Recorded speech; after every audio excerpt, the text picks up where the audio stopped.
been turned on to? Thank you. So how many people are awake this morning? How many are asleep?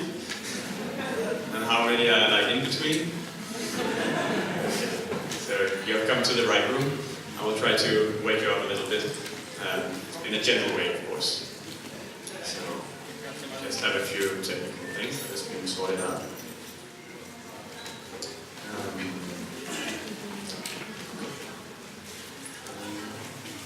Great. So today I will talk about campaigning and what I learned in my about 10 years of doing animal rights work. So here is like the content of the talk. Talk a bit about how to plan it, how to gain public support, at least the importance of it. Having a winning mindset, what is that? Then the campaign itself, and why it's important to celebrate when we actually make successes. Just a little bit about myself. I've been campaigning for this for about a decade. I hold a master's degree in communication and from Copenhagen Business School. I started out doing street activism for about a year and a half. And then I started working full-time animal rights in the Danish animal rights organization Anima. And later on we've now done this collaboration with Open Cages. And we have this umbrella organization Anima International, which is very exciting. So we are now in many countries in Europe. And currently I work primarily with communication and campaigning. That's the main functions of my job. And my style is very pragmatic and result-oriented. I'm doing this because I want to see changes. And of course I have an ideology, but changes is kind of my first priority whenever I do campaign work. So just a little bit to show off that what I will be talking about is based on also an experience and not just ideas. We've had a lot of successes in the past decade and longer with a lot of corporate outreach, securing successes for fur animals and for hens and many other animals, and also having a lot of experience with getting the message across in media. So of course I will have a disclaimer, because whenever you have something to say or you're writing a book, which I haven't, then you need a disclaimer. So what I'm about to say is just my own ideas, and it's not necessarily like the opinions of everybody in Anima International. I'm using some case study examples during the presentations, and these are real examples, but I also hold the companies anonymous. But they're presented in the way that I experienced them. And it may be that I change my opinions later on about my ideas, and you're also free to disagree with me with anything that I say. You can also come and talk to me afterwards or ask some questions. And finally, I believe there are many ways to do these kind of things, so what I'm presenting here are some ideas, and there would be many others. It's really hard to sum up many ideas in 45 minutes. Also, this talk is mainly kind of situated in terms of working with corporate outreach, that is to kind of convince a company to do something for animals. But I believe like the ideas can also be used in other cases, also if you want to lobby politicians or whatever kind of change you're about to create with another entity. So what is a campaign? I think I won't ask all of you in this room, because I think if I did, we wouldn't get any further, because I think we will probably all have a different idea about what is a campaign. So, but I googled it for you. And there are a few different definitions when you look it up. I wasn't really sure when I started presenting or preparing for this presentation. But one of them says that it's a series of military operations intended to achieve a goal. So that sounds like really nice. And the synonyms are like a crusade, or fight, or battle, or push, or struggle. So it sounds like really motivating for some people, I guess, and for others it can sound a bit scary. And it's like when you have this kind of outlook on things, it might feel like when you're campaigning, it's something like a war. And having done a few campaigns myself, like pressure campaigns, it can also feel a bit like a war, because you're kind of shooting at one company and the company is shooting back, or the industry or whatever, and there can be maybe only one winner or two losers or whatever. So I think there are also other ways to look at campaigns. So I googled a bit further, and from the Cambridge Dictionary it says it's like a planned group of things that are intended to achieve a particular aim. So this is a bit more broad. They also put in the military thing, but it could also be in business and politics. And that's also a simple one, being like campaigning is the act of working in an organized and active way towards a goal. So this is very broad, and it could be basically anything. So then being a campaigner could be like this kind of well-balanced person who's just sitting literally on her desk, planning and strategizing about how to achieve this goal. So not necessarily bringing out the sword and the rifle, but it could be in many other ways. So when you're planning your campaign, I would advise that you do a lot of research and gather information. So you just don't start running for whatever you want to do, but you kind of put some thought into it. And then it's good to set a general goal. So the point here is, I would say pretty much forget about having a 5-year plan or something. I mean, it could be a good exercise to see what can be achieved in 5 years, and you could spend a little bit of time on it. But if you make a 5-year plan and you believe, oh, now I'm going to follow this, and in year 2 I will do this and that, probably things will change so much that it doesn't really make sense. So I would more point towards a direction and say, well, we want to have like fur-free companies, or we want to have cage-free companies, or vegan companies, or whatever kind of particular aim you're working for. Then you start working towards it, and then you can evaluate and correct your approach accordingly. So I think many times I've done campaigns, and I've started out with one thing in mind and saying, well, this is how we're going to do it. And 3 months later I was like, okay, it was pretty wrong, basically. So we changed it a bit. And then you repeat that process, basically.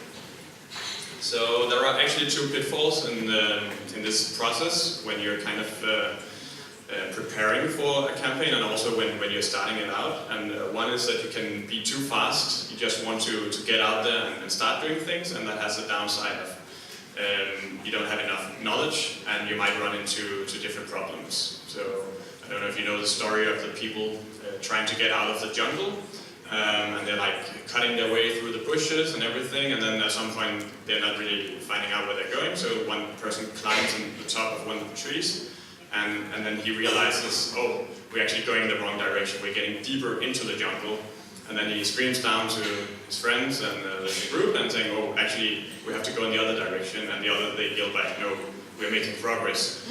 And that's kind of a problem, because you can be so stuck up in your original idea that you just keep trying to make progress without realizing that you were probably heading in the wrong direction. And if you went somewhere else, it would be easier. So it's kind of, sometimes you should go with the flow instead of just going with your kind of stuck ideas.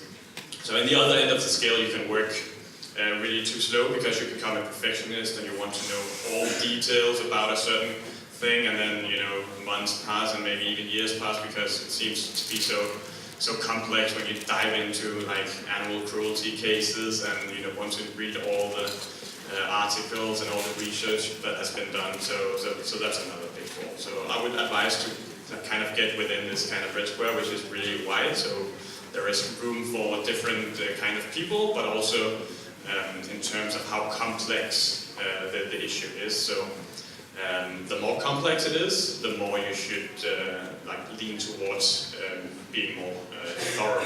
So to me, that would be if you work on maybe the broiler issue, which is kind of complex, I would spend much more time. Whereas if it was maybe foie gras, which is kind of more simple, like animals are being force-fed, you should stop doing that. Maybe you don't need that much knowledge, and you could get started quicker. One case that I learned a bit from was we were campaigning for like a cage-free egg campaign, and we had this really high-end bakery that were using caged eggs, and they were selling cakes for maybe 7 or 8 euros or something, a ridiculous price for a piece of cake. So we thought they should definitely be able to use cage-free eggs. And after a while, they weren't really being responsive, so we started this campaign, protesting a bit in front of the stores. And it actually kind of backlashed because we hadn't done our research properly.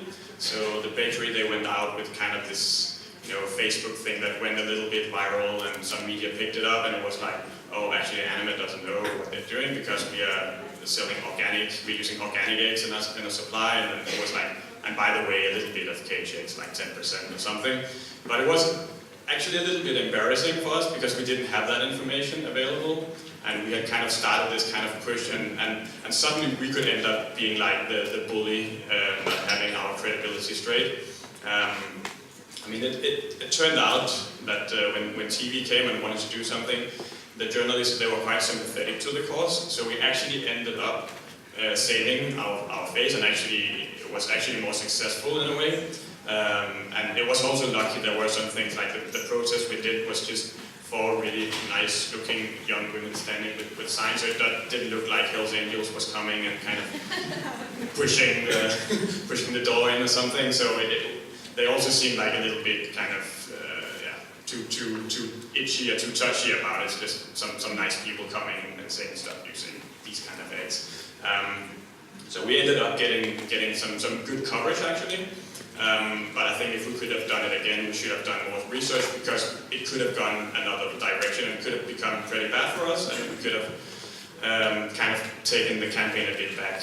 And I think another important lesson from this is whenever you do campaigning, sometimes you can do the wrong thing and you're being rewarded, and then you might actually replicate that bad thing because, oh, we actually survived this one, or it went well, so let's just keep on doing it. And vice versa, sometimes you do all the right things and you get no support or no like attention from media, and then you can be like, oh, this kind of sucks, we did it the wrong way. So you have to, of course, you have to look at the results you're getting, but you also have to look at the input and be a little bit outcome independent in the way you do things, as long as you can kind of log out and see things from the outside. Another case study was some years ago during the Fashion Week in Copenhagen.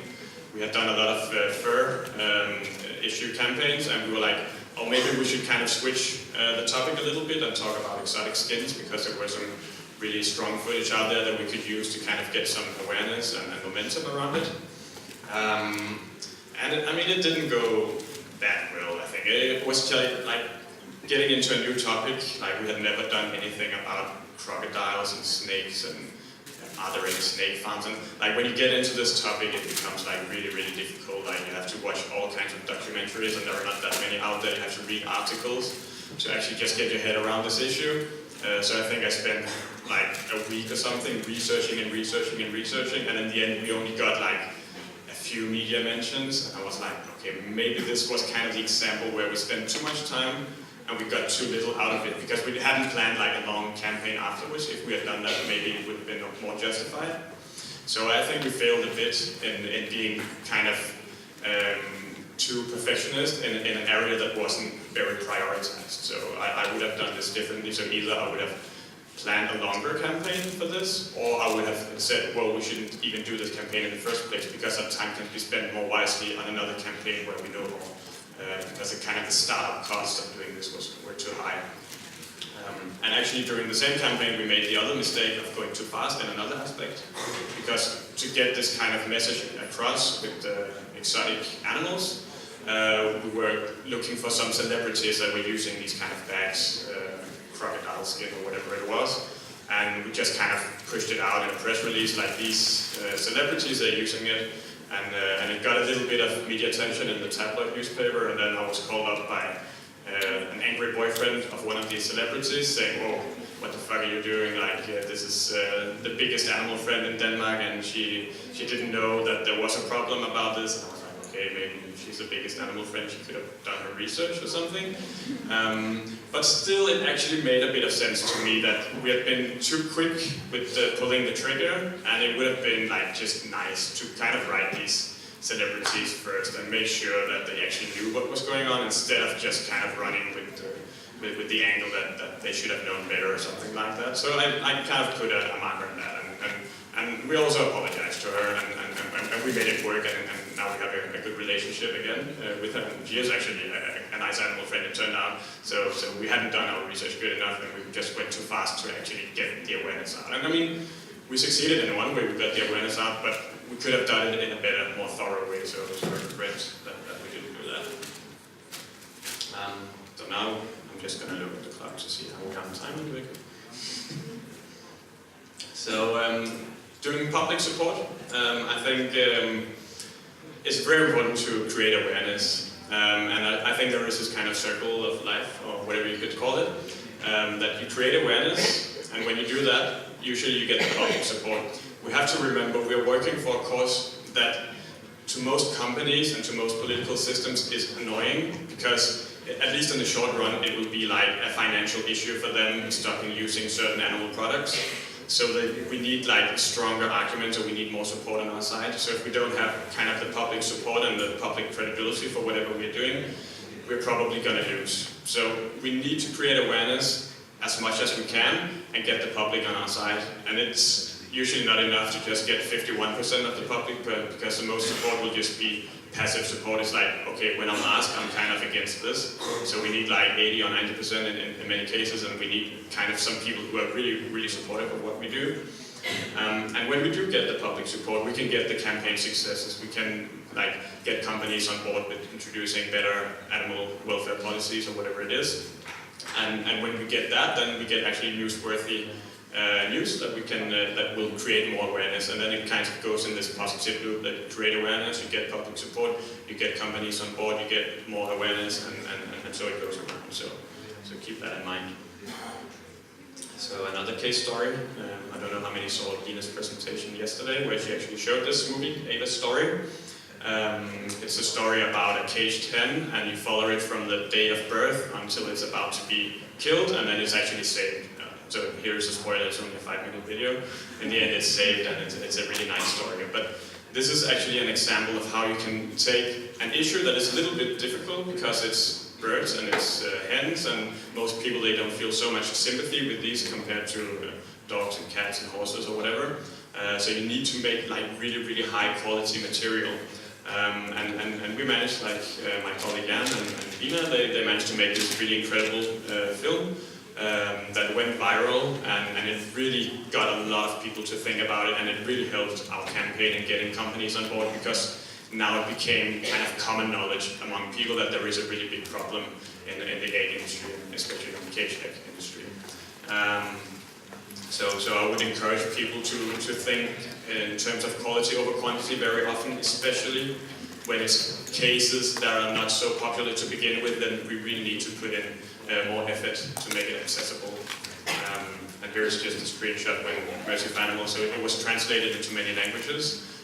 So it has reached like millions of people. So you see up in the corner that it was viewed like 700,000 times just when Mercy for Animals posted it. So another case study, we're making progress. So this was a big international company that had cafeterias and was selling chicken. And they had actually promised a number of years ago that they would use like higher welfare chickens, but then it turned out that they never really fulfilled that promise. So we were tipped about that, and we contacted the company and saying, well, what's going on? And they kind of admitted, yeah, we didn't really do it, and we're like planning to maybe do something else at a certain point in the future, but they weren't really firm, or we didn't really get any specific stuff, and we asked for a meeting and they were refusing, and then eventually we're like, okay, so if we can't solve it through a dialogue, then we will push for it, and we will contact the customers and the public. And so we did that, explaining the issues, putting like pictures of what is actually happening in the broiler industry, showing these chickens that grow really fast, and they have the problems of walking and all these kind of things. And it became like a really, really big story. It was about a year ago.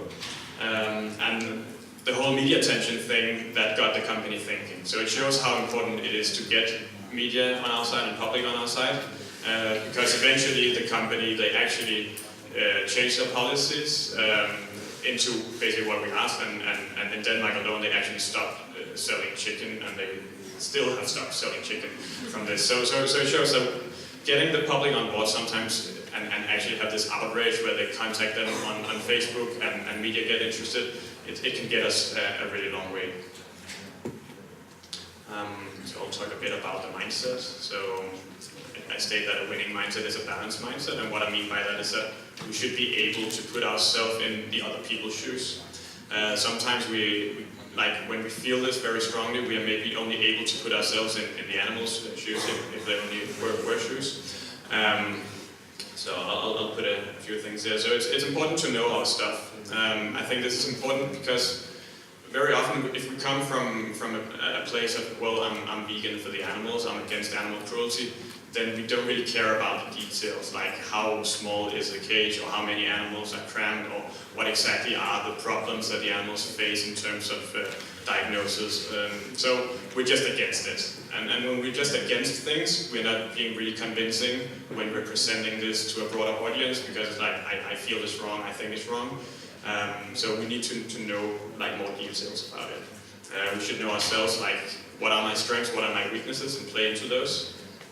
And then when you're talking to companies, I think it's important that you know and feel in yourself that you could actually ask for more. So when you're asking a company to go further, you should think, well, I could also ask them to go leather-free or wool-free or something like that, because it helps you to have this kind of attitude that, well, this is the least they could do.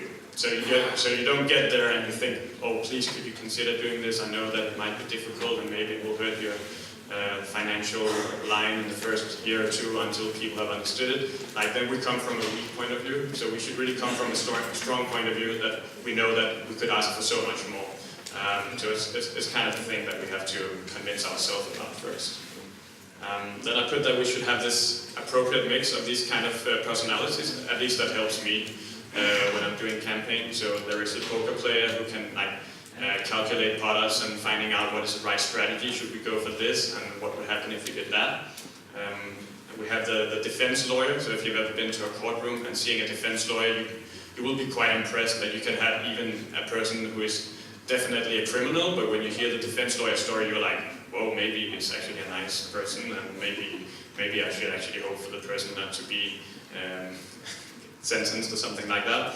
And we even have a better cause because our clients are actually innocent.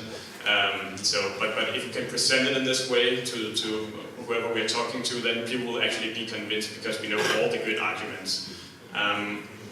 Then we should also be a bit of a journalist, and the journalist is really good at taking a complex thing and making it very simple.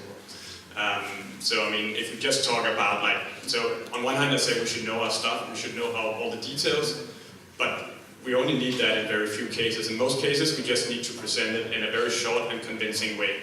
That's what journalists are good at, so we should learn from that also. And then finally, a negotiator. I think this is a thing that we can sometimes overlook because we're kind of so caught up in the understanding of campaigning about being a push and being a win-lose battle, and there can be only one winner. But if we start taking the mindset of a negotiator, it's more like we need to create win-win stories. And I think it's more possible now than it was maybe 10 or 15 years ago, that we can actually convince companies that this is good for you, it's good for your financial situation, because the public is on our side and we can make you look good by doing this. We also have a platform to tell positive stories and not just negative stories. Of course, negative stories will make it more to the media, but positive stories are also nice for a company. So if they see the difference, we can either collaborate with you and we'll get a small positive story, or we can push back and we'll get a big negative story. Then it's kind of a pretty good deal for them to actually go with us. So now we are making even more progress. So now we get to the campaign, and I put kind of in brackets or whatever you call it. To show that I think there are actually two ways of seeing a campaign, and it's like an iceberg. So in the visible time, in the visible part, you have the campaign mode. And this is the thing that we all see when Greenpeace is launching a campaign against Shell, or whenever an animal organization is launching a campaign against McDonald's or whatever. So these are the things that we remember, but what we don't see so often, unless we really work in the engine room, is that a lot of things can happen in the invisible part of it, and that is the negotiation and the dialogue part, and all these things that may go before a campaign. So we just look at it shortly. So campaign mode tactics include publicly criticizing a company for the behavior, could be publishing pictures and footage, could be engaging the public through social media and mass media, protesting in the streets, and whatever other creative ideas you could get. And I will just go through the pros and the cons from this way of doing it. So it's really good in terms of raising awareness, as we also saw with the broiler case. when you actually have this kind of campaign, then media will become interested and the public will become interested. So doing a campaign can be very, very good in informing people about an issue rather than just stating the facts. And it's very good for engaging people in your campaign and also getting more supporters to your organization. Maybe this is the best argument, it often leads to actually what you want.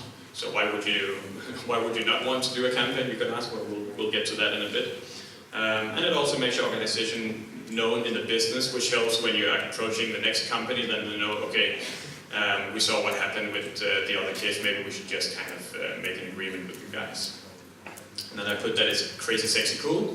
And what I mean by that is kind of, it's good in one sense because it can be very motivating for us that, oh yeah, now we are out there, now we are telling the story how we want it, and we get all the kind of recognition from our colleagues and our peers and maybe our family and friends who never understood what we were doing, and now they see that we're actually making headlines. And in many ways it can be very good for our motivation. I was actually not sure if I should put it in the pros and the cons, because I think it has the con that we might be tempted to go for a campaign more often than we need to because it feels good. It may feel good, and then we're like, oh yeah, let's do a campaign and feel that we are live again. Yeah. So now we'll present the other cons. It can be very, very time consuming. So people who have done campaigns here in this room probably know or have some stories about a campaign that dragged out for months or maybe even years. And it was kind of burning out a few people because they kept pushing for this and it didn't happen. So I think actually doing campaigns, we've probably lost a lot of really good activists over the years because we maybe hadn't done our research correct, or we didn't kind of switch strategy when it turned out that it would be kind of too expensive to go all in. So we should be mindful about that, I think. When in dialogue with companies, the trust can very quickly go down when we start waving the campaign flag and saying, now we're going to push hard for this. And this can be very bad in a number of ways, because when the trust goes down, you get less information from the company. So for instance, with the case I talked about earlier, with the K-checks things, if you start pushing the campaign button, they probably won't tell you that they're using organic eggs. That information you could have gotten while you were still friends, and then you would know kind of where you're at, and you could make better decisions. You can get more hostility from the company, and they can actually be more stubborn. So it might be that they actually wanted to do what you wanted to because they could see some incentives, but now that you're running a campaign, they will actually lose face if they go with it. So they might be kind of leaning more towards waiting till the campaign is over, and then they can do it by themselves, or maybe with another organization that is kind of more relaxed and conservative. Yeah, and another thing is that it can be quite stressful for the whole organization. So when we launch a campaign, we should be mindful that we're also involving the social media people, the press people, the communication people, the graphics people, maybe even the secretary or whatever you have. Because it can, like, things can go fast, and there can be like a lot of things that you have to look at, and you might have to work in weekends and stuff. So also in terms of the health of your organization, you should make sure that you actually have the resources ready, so you don't just launch campaigns after campaigns and then suddenly everyone is tired and it's like, did you really need to do this? So on the other end of the scale, below the iceberg, you have the negotiation thing, which is kind of researching the counterpart. It's reaching out and meeting with the counterpart and doing follow-up and all these kind of things. So the process that it allows time to understand each other's positions and clear misunderstandings. And I think we shouldn't underrate this point, because in our world it's like we know exactly what we want, we know exactly what the aim of our campaign is. But a company, they can do like so many things, and they're working on 1,000 issues, and also environmental groups will contact them, and also human rights groups will contact them, and also media will contact them, and they have so many things. So when we're kind of just writing them, then they'll be like, oh, we don't know, or we don't care, or whatever. So if we actually have time to sit down and have a talk, then we can really spell out what exactly do we want and what do we not want. And then we can reach mutual ground, I think. It could also build more trust in comparison to the campaign mode thing. And more trust means more collaboration in the future, and it also means potential for faster implementation of whatever you're asking for, because they actually like you now, and they might want to impress you. And it actually also may allow you to work on more cases at the same time. If you're only kind of talking to companies, you can maybe talk to 10 or 15 companies rather than having a campaign targeting one company. So maybe we can make more progress if we do this more than the other thing. And then eventually it may save you resources. So on the con side, it generally requires more skills, I would say. I think it's more difficult for me to meet with a company and understand all the issues they're having and present things in the best way, rather than just sit in front of my desk and starting and launching a campaign where I can kind of decide all the things that we're going to put into it. So it takes more practice, and I think we can always improve on this. It's bad because it leads to less visibility and awareness, so we don't get that kind of extra thing that we get with the campaign. And it may also be easier for the counterpart, the company that we're contacting, to ignore us and postpone things. So they can be like a smart politician being like, oh yeah, that's really interesting, we'll look into that. And months pass and years pass and you're like, okay. So we also have to be very good at spotting when a company or whatever we're talking to are actually interested in this, or if they're just kind of bullshitting us.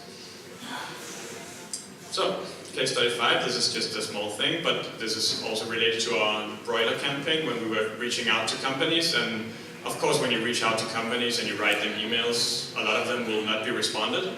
And then you have to kind of follow up, and you can either call them or you can write again. So in this case, we kind of wrote them again, and we're being very honest, being like, okay, you don't seem so interested in this issue, but we want to be honest that we are deciding now which companies are going to need some help, some push.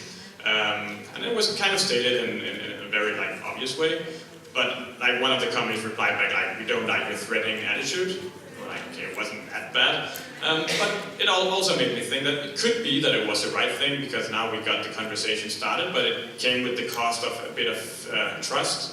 And maybe if we had just called them and had forced them to have just a conversation with us over the phone, we might have reached the same conclusion without actually having to kind of draw the sword a bit. To me, it's like, as long as we can wait with drawing the sword, I think it's usually better. And of course, there will always be a time where it's the best thing to do, but we should try the other things first. So a case study of how you can combine the campaign mode and the negotiation mode was in our free campaign, where we finally got, 5 years ago or something, the biggest sports chain in Denmark to stop selling fur. So we did a few protests, and we had reached out to them, and nothing had happened. And then suddenly they communicated to the whatever Facebook followers that now they were fur-free. And we had to have it confirmed, and it was confirmed, and everything was good. So 100 sports shops went fur-free like that, and we were happy. And then we're like, okay, there are 200 other sports shops with smaller branches. We want them fur-free as well. And I think if it had been a few years earlier, we just had said, okay, now we go protest the next one, and we go protest the next one. And it could have taken months, and we would probably have ended up being successful. But instead we were like, okay, maybe we should just try the negotiation way and just contact them again and say, and instead of using these animal welfare arguments oh, the animals are suffering and these kind of things, that just became 10% of it. 90% of the communication was now the industry leader has gone fur-free. So it's also known as the social proof. We use that as leverage. So it's yeah, they did it, and within a few weeks, basically all sports shops in Denmark had gone fur-free, and we had only spent maybe a few hours doing that. So I think that was very, very effective, that you actually combine the campaign thing, and then you kind of go back a little bit and see, well, maybe now things have changed. Maybe it's more mature now for just having a dialogue and convincing them, and they can save face, and we can all win. And then became a positive story. We said some good things about them, and then we're we're happy to go for a free, blah blah blah, like they always say when they finally get it. So another case study. This one is very interesting. I think it was with our broiler campaign, which is, as some of you know, if you've worked in it, it's more complex than other things. So it's really hard to just explain what is this all about, in one email, because there are quite a few details in it. But we finally made it to have a meeting with this restaurant chain in Denmark that has a large number of restaurants. And the way we got about it was just, we were really nice and professional, and we kind of presented what is this all about, and we went in with an attitude of course you're going to do it, it's just a matter of when we are going to do it. And we didn't talk about campaigning and stuff, we just talked about this is the right thing and you already have a good brand and this would be perfect and you could be a leader, and kind of talking them up. And it really like produced a good result, because eventually they got back to us and they actually had a deadline until 2026, and we were open about it, like, yeah, you could wait until 2026 and we will not say anything negative about it, but of course it will be better for you if you do it earlier. It will be more credible to your like audience and to your customers. And then they got back to us and said, yeah, we want to do it end of 2019.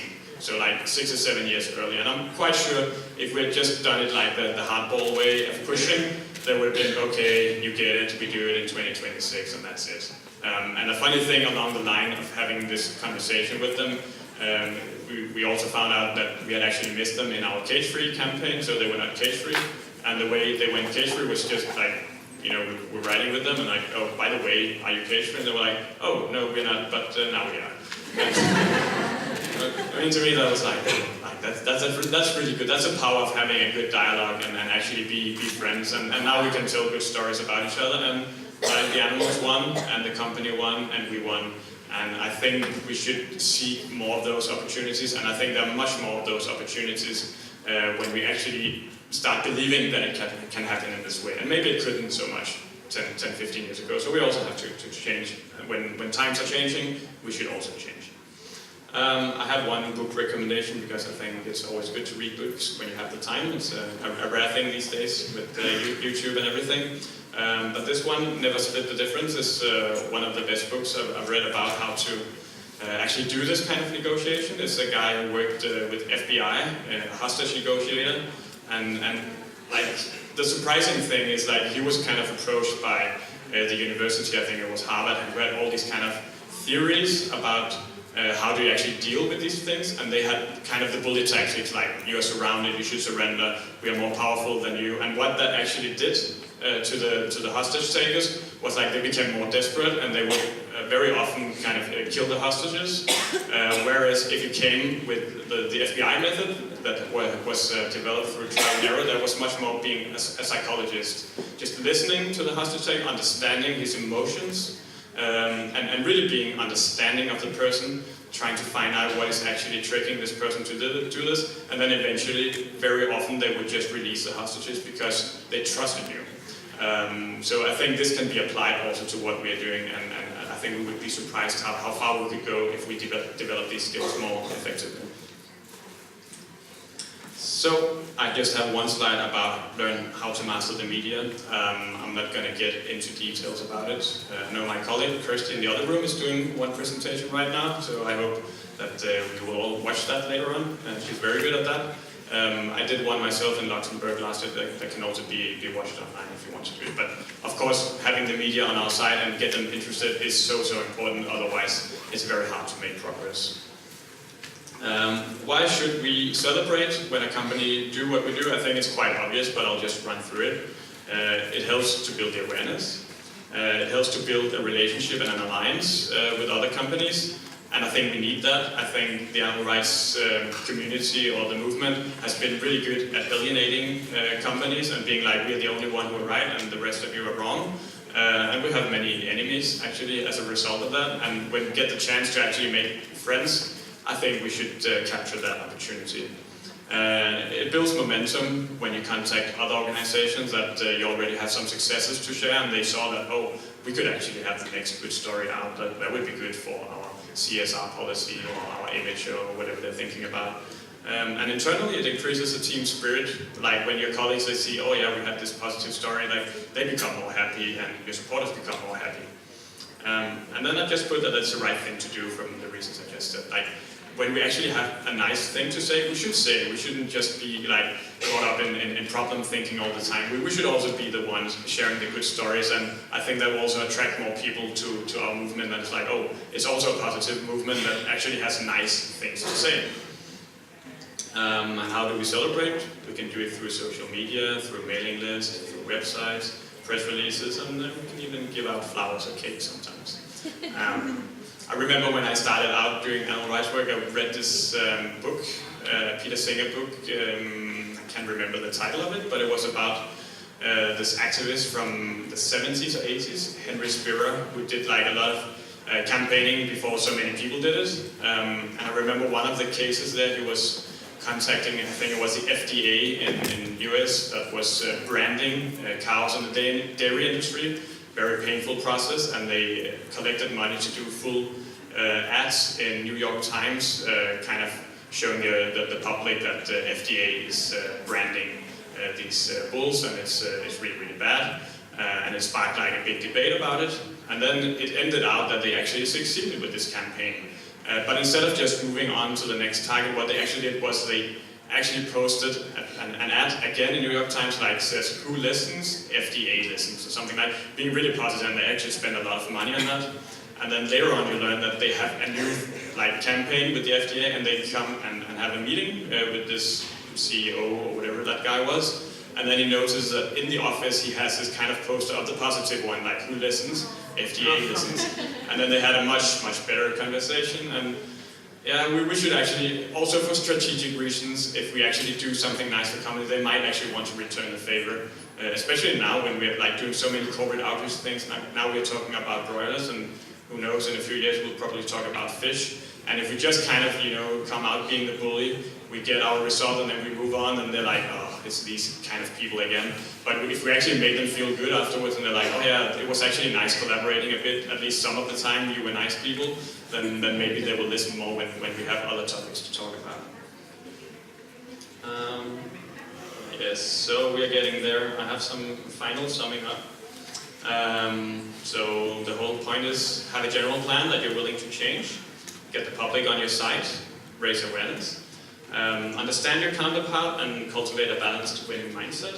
And campaigning, I think that's the main point of this talk, can very often be more of communication and negotiation than this battle way of seeing things. Although battling can be very useful, and we should not do it, and we shouldn't be lazy about celebrating. I have a few more things, just some ending remarks. I think we should become more like true industry experts to increase our credibility at meetings and in the media. I think credibility is the most important thing that we have, and we should work to ensure that it's actually there. And at the same time, we should be really good at explaining things in layman terms, so normal people understand it. We should become better negotiators, and we should really understand the people we are talking to and the companies. And if we can, we should also sympathize with them. And I think it's not so difficult if you actually get into it and you kind of separate the topic from the people.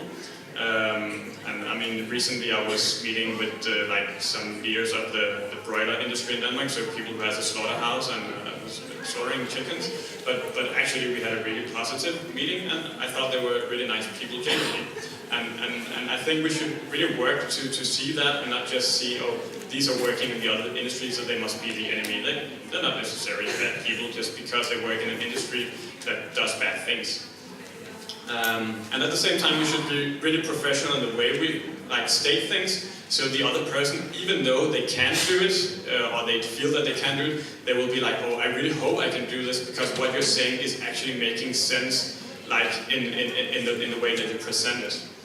And this is also called, we have to be hard on the topic but soft on the person. I think we will achieve much more when we do it in that way. Finally, we should seek to first be friendly and fair when we're contacting companies, and hold the high ground even if they're being quite defensive. And then, if that doesn't work, then I think we're justified in going for the external stakeholder that is running campaign mode kind of campaigns, but we shouldn't skip the first part. Know your own strengths and weaknesses, I think I covered that. I think looking after your colleagues is also important. I think this is something we may forget, especially at these times where we are currently making so much progress. I think in the last 3 or 4 years, we are achieving much more than we have done in the past many years, because we're reaching some kind of momentum and we're getting really a lot of public on our side. And we can also become so eager that we work too hard because we want to sprint to the next goal and get the next result.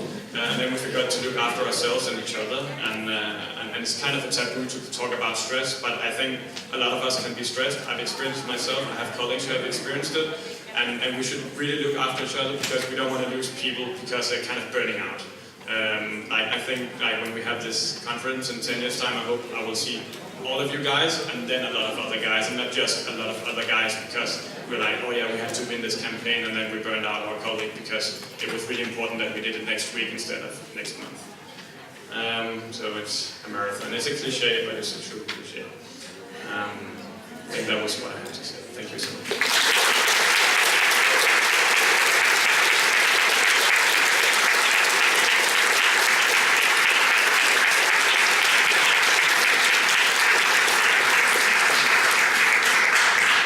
We have time for a few questions. Thank you. Really great talk. You talk a lot about very principled living, more compassionate towards everyone. So there's a lot more to that way of thinking. Could you elaborate a little bit? Yeah, should we think about the people that we are working with?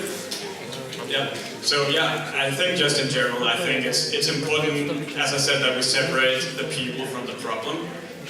So it's not that we're against fur farmers, we're against fur farming, we're not against farmers, we're against the farming methods. And I think if we can look at it in this way, it becomes much easier to actually walk around, and you can meet with all kinds of people, and you can understand where they're coming from. And if you understand that this is more a systematic issue, it's a systematic problem, then you can actually get people more on your side, even though it will be hard for them because they have a boss that says otherwise. But I think we can make more progress in that way. I'm happy to hear that you haven't achieved more than in the last 3 years, because in Austria it's completely the contrary. We haven't achieved as little as in the last 3 years, and it's good to hear that it's not everywhere the same. There's just one point I want to make and ask you that question, why you haven't got that trouble, because that is a trouble that drowns us essentially, and that is a legal trouble. Firstly, if you mention in Austria a company by name, they sue you immediately. And even if you say the complete truth, they sue you, never mind, because they have the money and they don't bother if they lose. Because then they sue you again, and one day they will find a judge that finds you guilty even if you haven't said anything wrong. I can give you a billion examples. Cage-free, we did a demo against the restaurant that sued us and claimed we don't use cage eggs. We were in the rubbish and we could prove it, but they nevertheless, they sue you immediately. Prove it, because if you prove it, then okay, and if you can't prove it, then you've lost. Secondly, there is a law in Austria that says you can't blackmail, and that blackmailing means putting pressure on a company, public pressure, legal public pressure. We have been in court for that, and essentially we had to prove that our campaign didn't bother them. Because if it did bother them, blackmail, criminal offense, finished.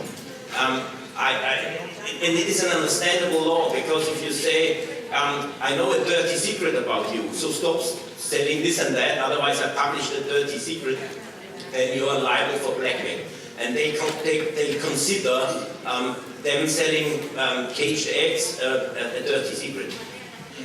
Thirdly, President's case in the Supreme Court in Austria. If you say in a leaflet, boycott that company because they're selling caged eggs, finished. You're paying for every loss of sales they have. This is the President's case in the Supreme Court. How do you avoid that? Yes. I can tell you afterwards. No, I think you raised some really important things, and I think we should all be mindful about it. Because, I mean, I don't know how many lawyers are in this room, and I think a lot of things have not been tested really. So maybe in Austria, because you have a long history of these kind of campaigns, some of the things have been tested. And I'm not sure if you took it all the way, if you could actually win some of those, but it would require a lot of resources. And I think that kind of supports maybe one of my points is that we're winning most of the cases, but that doesn't help. You have been winning. We're winning most of the cases, but that doesn't help. That doesn't help. Okay, that's a problem. It costs infinitely time and money. Yeah, and I think that's really a point that supports. Like, if we can get more into the negotiation way, we will actually avoid getting into this kind of trouble. But I mean, it's not a given that you can always just talk about things and agree. That's what we tell like kids in kindergarten, and then they will still hit each other with a shovel. So, but I wish I had a really good answer to that. But I think we should be mindful about our language, because sometimes it can be small things that you say boycott, and then that could fall within the law. But it's like saying like consider whatever you're doing. I think you can kind of with your language you can actually avoid a lot of things. like write things in between the lines. Because I know that in some countries there have been a problem with you use the logo of the company and then that's kind of the illegal thing that you're doing. And was it that important? Did it make your campaign 3 times as effective because you just took the logo? Maybe you should just have written their name and you could still run an effective campaign. So you lost like 10%, but you didn't have so much kind of risk that you were running. So I think if we have some good lawyers and we have some good experience, I think very often we can avoid some of the things, but we can never be foolproof. And in some countries, like laws and the attitudes are much harsher, and then we need to find some workarounds, and I wish I had all the answers for that, I'm sorry.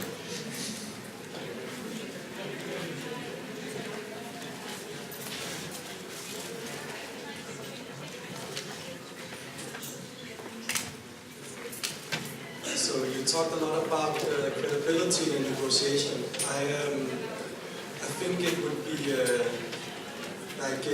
if you could give some examples, it would be nice to hear what you think goes through a corporate person's head that you are negotiating with.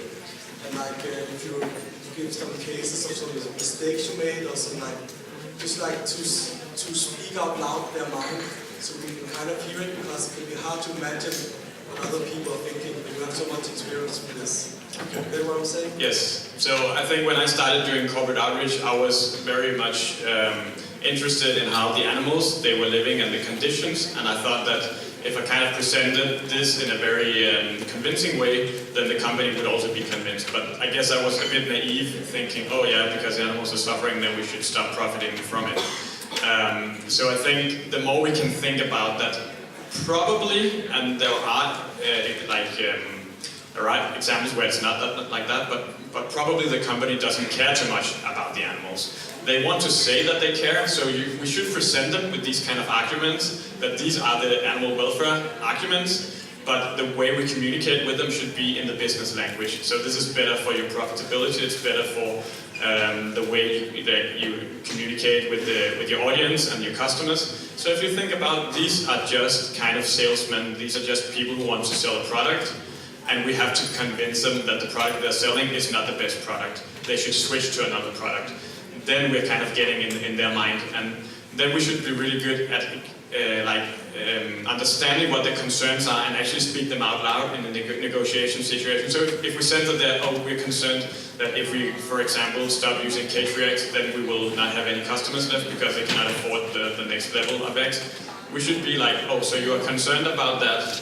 Then they will be like, yes, and then they will feel understood, and then you can kind of present something. Well, actually, we have many cases proving that is not the case, and we have some surveys or something like that. But if we can get all the things out in the open, that's very important when you talk to companies, and also knowing that the people that you're talking to may not be the decision makers, the only decision makers. So you have to find out, maybe there are some people behind thinking other things, so you just ask them, so what other issues might you have, or what does your team say about this? And then you get all the information you need, and then you know kind of where are the buttons that you need to push to actually make that change come. Thank you to Toby for this talk. Thank you.